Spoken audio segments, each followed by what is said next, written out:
Hey everyone, welcome to the Eat to Win show where sports nutrition meets peak performance. Get ready for expert insights, real stories, and tips to help you win with every meal. Let's dive in. Hello, and welcome to the Eat to Win podcast show. I am Margaret Downs, and I'm going to be your host. I'm a registered dietitian, a certified specialist in sports dietetics, and we are here to talk about all things sports nutrition and how we help athletes win. Today, we are lucky to be joined by Miss Lindsay Fencl, who is also a registered dietitian, and she is a sports and wellness registered dietitian who specializes in orthopedics and rehab nutrition. She also enjoys practicing in women's athlete health, and we are going to touch on some really interesting subjects around women's health with Lindsay today. So she is here to share her expertise with us and how nutrition can help transform some rehab outcomes for athletes and people who may be injured, and also give us some insights on supporting women through some very unique challenges. So thank you for joining us, Lindsay, and let's dive into your insights. So let's just get started with a few questions about, how you got interested in these areas of practice and how you kind of got focused on rehab nutrition and then women's health. So it started out in my first degree. I have two separate degrees. I was in school for a very long time. My first degree is exercise sports science and sports nutrition. I was on the pre-physical therapy track. I actually was in physical therapy school for a year. And I personally was just starting to disconnect with helping people, after they were injured. It's like I wanted to do more preventative. I'm really into how can we prevent injury? If so, how can we accelerate it if it does occur? And I just found a very holistic approach interesting. It wasn't something that back then was really looked at. So I ended up leaving physical therapy school, becoming a personal trainer, and then also going to school for my second degree, which is in nutrition and dietetics. So because I've always had interest in rehab and exercise and obviously taking care of yourself in the nutrition and the exercise aspect, I kind of wanted to bring those together. I think that rehabilitation can have way better outcomes if we look at people in a holistic approach, which is something that I really like to do. And so why not benefit the healthcare system in addition to the patients by accelerating the recovery process, getting back to your exercise or your sport quicker, and overall just improving the outcomes together. Well, I mean, that's just so exciting, and love how you are talking about this holistic approach to wellness and rehab, because clearly we know nutrition is one of those foundational parameters of, preventative medicine, but also in coordination with other disciplines, then we become that much stronger too. So, tell us a little bit about how you are integrating nutrition into some medical protocols and how those protocols may be helping you to, assist clients with their outcomes and recovery. So for me, it's really important to help educate the patient before they even go into the orthopedic surgeries or even go into rehab, because your body is going to be under an immense amount of stress. Surgery is a lot of stress. And so getting your body in the best anti-inflammatory and healthiest state to handle that stress is important. So making sure they're eating, a lot of protein, a lot of anti-inflammatory fats and antioxidants, and staying very hydrated. So giving them that education ahead of time. And then also once they get through the surgery, educating them that even if you're not hungry, which a lot of the times you're not based upon anesthesia, it's still super important, and your body does have this huge stress that it needs to modulate with their hormones and bring down to normal level. So really educating them on, hey, this is the proteins and the fruits and vegetables and the fiber and things we need after we go through the surgery. And also once they get it into physical therapy, then is educating them that we can treat physical therapy like it's sports nutrition, right? It may be to a different intensity than maybe a football player or a basketball player, but you're still challenging that injured muscle and that injured tissue to its maximum stress level. So really encouraging them to have the pre and post exercise or rehab nutrition, eating that protein on the back end throughout the entire day, reaching those protein goals. Because whether or not that patient is an athlete, their body still needs to be treated like one. Yeah, absolutely. And I mean, certainly, it sounds like you've got all of those phases kind of covered with respect to how you would use nutrition to a client's benefit. Um, what are some key nutrients or dietary strategies that you prioritize? You mentioned a few, in your previous comment, but is there anything specific in terms of strategies or nutrients, even supplements that you would recommend for patients recovering from orthopedic injuries or surgeries? Yeah, so right off the bat, protein is super important. It's what helps our tissues recover. And so reaching your protein goal, which I usually tell people, taking your body weight in pounds times 0.6 to 0.8, that's going to give you a pretty solid range. Trying to reach that a day. So that being said, a lot of people can reach that through whole foods. Some can, and they need supplements. So that's when you kind of figure out, okay, what can we add in? Protein powder, protein shakes, or maybe we can just figure out how to add a variety of proteins to their diet. Secondly is the really helpful anti-inflammatory components, which gives you your omega-3 healthy fats. We can find those in olive oil, avocados, nuts, seeds, fatty fish like salmon, tuna, sardines. And then also your antioxidants, which really help decrease the inflammatory and oxidative stress effect on the body, which is really pivotal for people who are going through surgeries and also just exercising and stuff. And so you can find antioxidant foods like pomegranates, dark cherries, berries, leafy greens, pecans, red beans, things like that. Those are all super helpful for you. So taking all of that information and figuring out, okay, with this patient, how can we get these good components into your diet in a way that tastes good, in a way that you know how to cook, things that you can afford. So it's kind of taking all of the idealistic approaches, but really individualizing it to that person specifically. Yeah. Are you using the nutrition care process in this? Are you kind of like walking people through, the assessment components and then bridging that into, food and nutrition history and kind of using all those factors to help guide you in terms of your implementation of their needs? So I don't do as much in the outpatient setting and more in the cash-based setting. I don't do as much like the physical assessments, but I mean, when people tell me their health history, I'm a very holistic approach person. Yeah. So I want to know their eating habits, hydration, exercise, sleep, stress management, health history, all those things. And so when I take all that into consideration, I'm pretty educated in the sense where if they tell me these symptoms that they're having, I can kind of bookmark those and write down maybe they're deficient in this, and then come back to it and circle around once I've gathered information about like, what does their diet look like? Does it correlate to my initial thoughts? So I kind of use assessments. And if I need someone to gather further assessment with hormones or deficiencies, I will refer out for blood tests. I don't do that myself, but I try to first just gather what I can from them. Okay. Well, it sounds like you definitely have those critical thinking skills working for you for sure. So in terms of, those key nutrients and dietary strategies, do you feel like generally the people you work with are receptive to, either altering or maybe increasing certain components of their diet? What kind of challenges do you find that you might encounter when you're working with this type of person? So I would say most people want to do their best. Most people have the greatest of intentions. Although I think it's challenging with a lot of the wellness influencers and fitness influencers online who are sharing this information. And so patients will think they're doing their best, right? They're cutting out this certain food, they're eating a bunch of this food, and it's actually like not helpful for them at all, but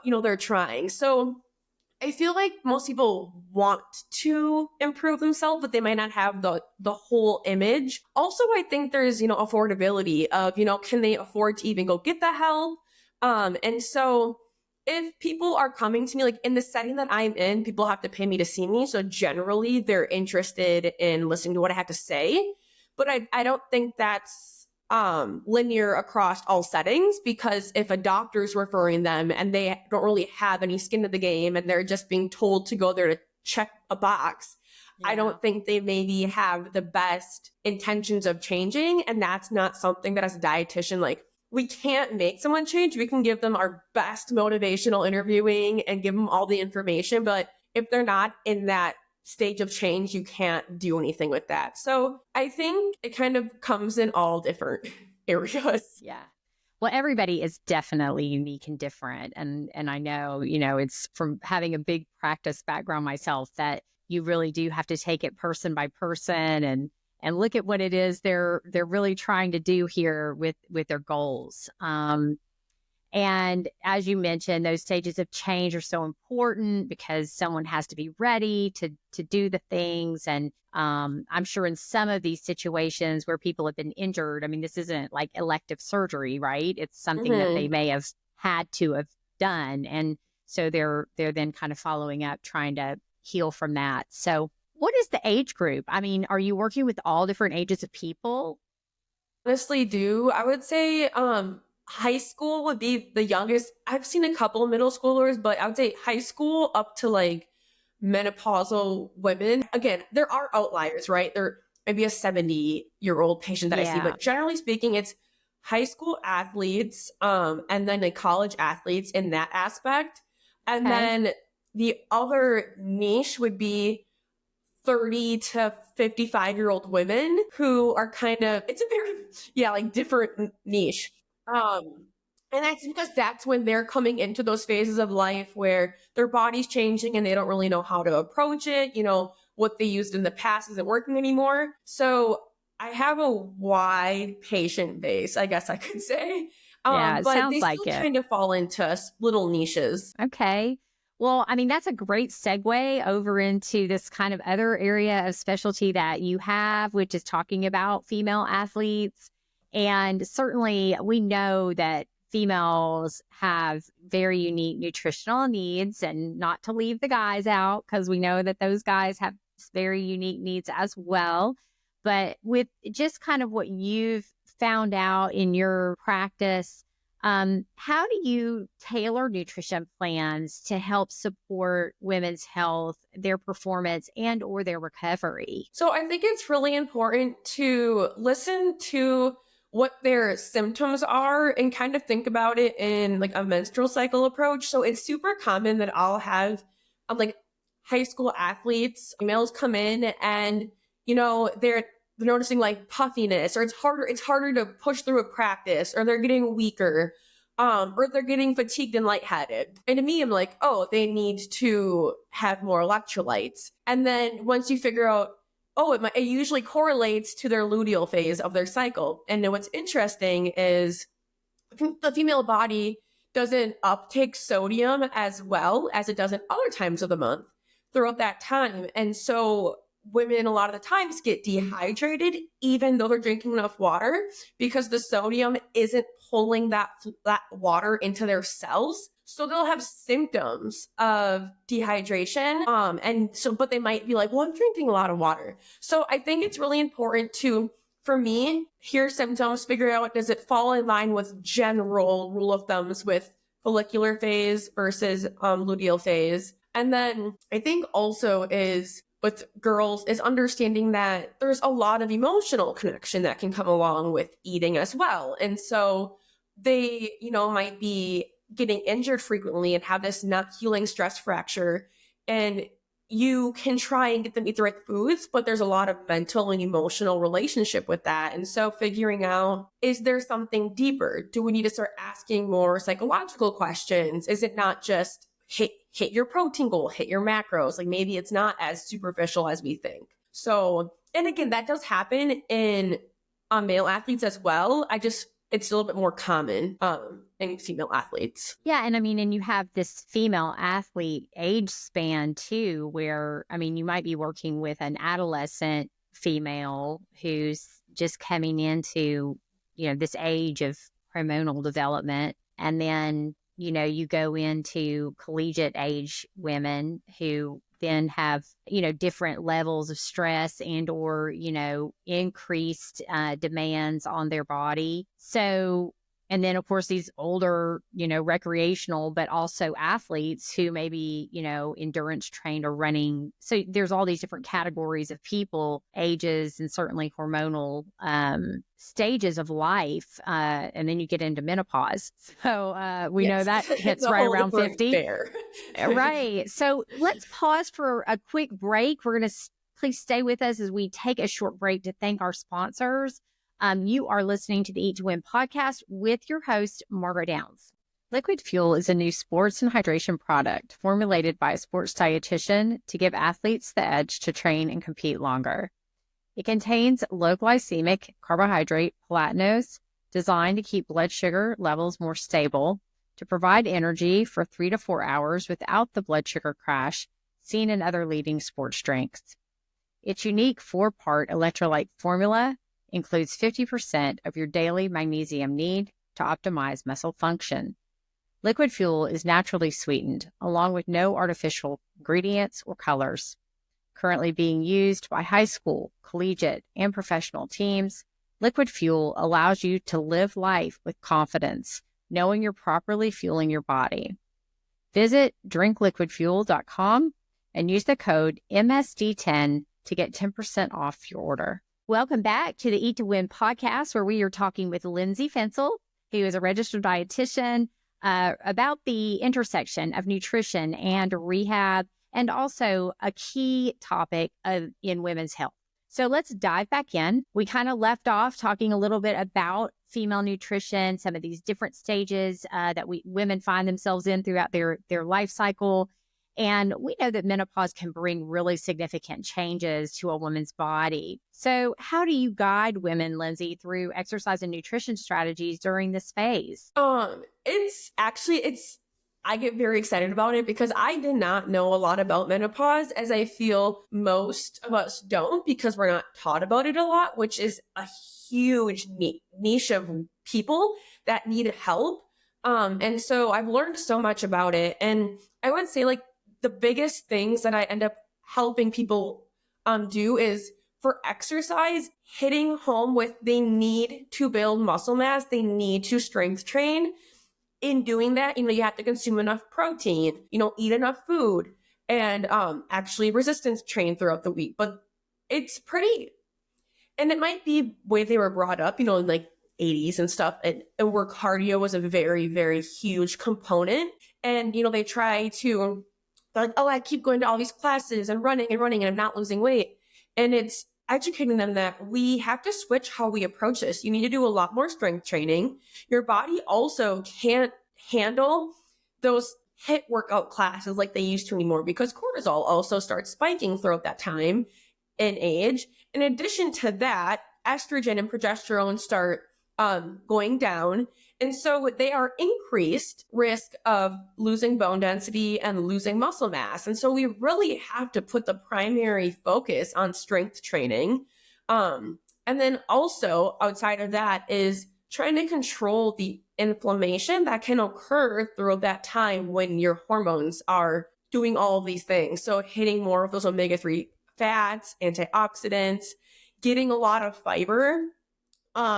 Another thing that happens is they become more insulin resistant and they don't utilize their carbohydrates as well as they used to. So it's figuring out how we can educate that the importance of carbohydrates, but the proper portions for their current body versus maybe what they used to be able to tolerate, because they can't metabolize it as efficiently as they used to. Oh, wow. How interesting. And knowing that bone and joint health become really critical for, menopausal women, although we understand as dietitians that, and probably medical professionals understand that we start laying down bone when we're much younger. So we kind of end up with what we end up with at the age of 50. So what are your strongest recommendations in terms of maintaining bone health, and also, with respect to making sure that they don't lose bone going into this stage that can be so critical with preventing injury and falls and that type of thing? Absolutely. So first off, I think it's really important to acknowledge that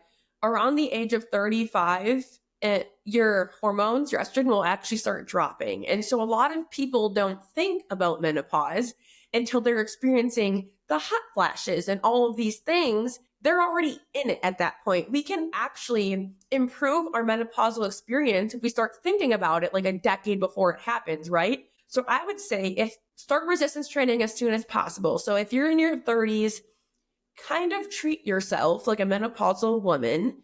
Really try and build that bone density by strength training at least, 2 to 3 days a week, full body. You can do more, that's great. And then to support that, eating enough protein, because obviously those muscles need to replenish themselves. Also taking enough vitamin D in through food. If you live in a climate like myself in Wisconsin, we do not have a lot of sun throughout the winter or fall or spring. Supplementing vitamin D. And honestly, I would say the average person, well, I know this, the average person does not get enough vitamin D through food, even if they live in the South. So it's actually pretty common in general, just for me to recommend people just taking around 5,000 IU a day in vitamin D, because you want to make sure that that is being filled into the ideal range of like 60 to 80 if you get your blood test.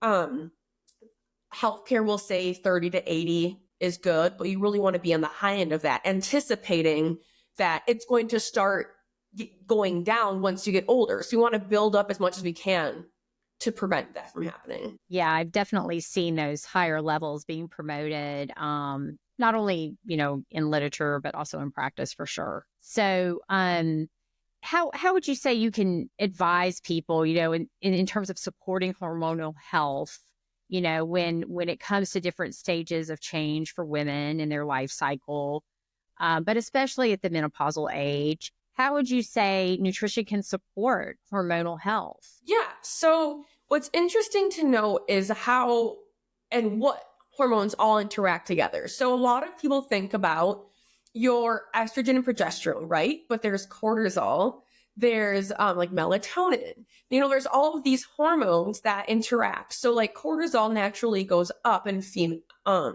menopausal women. So what we can do is really hone in on controlling our sleep-wake cycle. So really getting enough rest and having consistent morning and nighttime routines and having good morning sunlight and dark at night to really help keep that melatonin and cortisol cycle regulated. That's something we can do outside of nutrition. But in regards to nutrition is eating an appropriate amount of carbohydrates, because if we have too many carbohydrates at one time, insulin is going to spike. And that's another thing that we don't consider a lot of times. That's going to spike. If that spikes, cortisol goes up. And if cortisol goes up, all of our other hormones go up, and they're all connected. So I would say the biggest things are getting good sleep, eating an appropriate amount of carbohydrates, but more importantly is getting enough protein in. Protein helps your body utilize carbs better. So not only is the protein going to help with the muscle and the bone density, it's going to really help with how you utilize those carbohydrates going into your body. So those two things are really important. And then I think just acknowledging the inflammation that can occur in our body. So eating more anti-inflammatory things and knowing that we might need more rest, like more, we need more rest than we think because of the pure inflammatory response that is in our body at that time. Yes.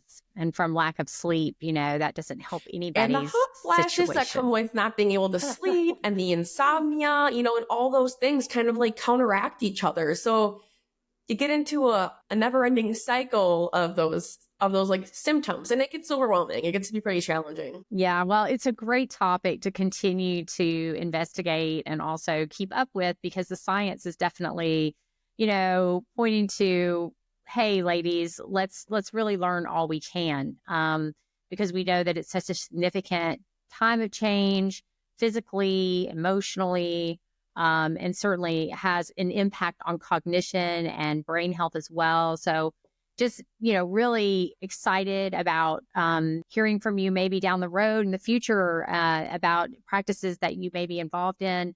So my goodness, thank you so much for your time. I'd like to kind of just give you a moment to tell our audience, what's one key takeaway that you would like to provide to them to help them remember about the connection between nutrition, rehab, and or women's health. And where can they connect with you, Lindsay, to learn more about you and potentially, be able to connect with you for help?